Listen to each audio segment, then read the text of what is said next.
Our Glory Globe TV. Here's up to breaking and most amazing news. Yeah, it is not easy seeing green. The ocean mix of plankton, algae, and bacteria absorbs vast amounts of carbon dioxide while producing 50% of Earth's oxygen. But for decades, Earth observing satellites could not tease apart the many species making up the green globe. That hampered attempts to study how the floating plants influence climate and how global warming is affecting this foundational component of the climate system.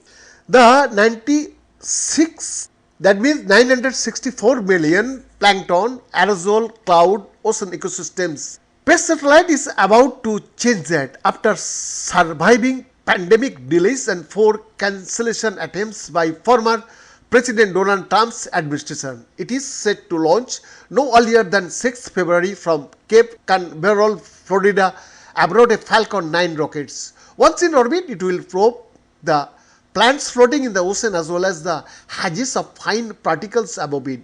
Another major influence on climate. We are not going to be limited technologically anymore, says Colin Rossler, an optical oceanographer at Bowdoin College. We are going to be limited by your ideas.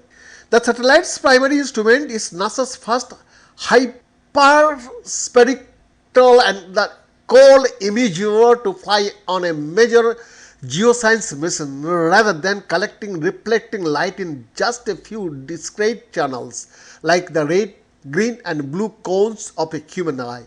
The instrument divides lights into more than 200 channels, including many shades of green, which can distinguish different pigments used by phytoplankton depending on their species and habitat.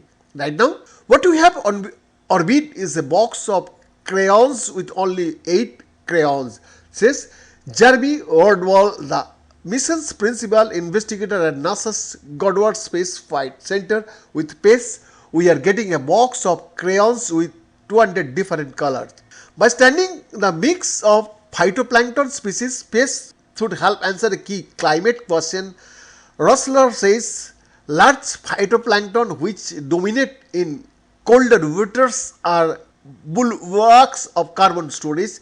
These really big cells get eaten by big zooplankton and then they pop really big pop. See, so yeah, the carbon in the west is more likely to reach the ocean floor and stay safe sequestered. Yeah, in the warmer waters at lower latitude, smaller phytoplankton thrive, but the carbon in their waste tends to be gobbled up by microbes and ultimately emitted back into the atmosphere.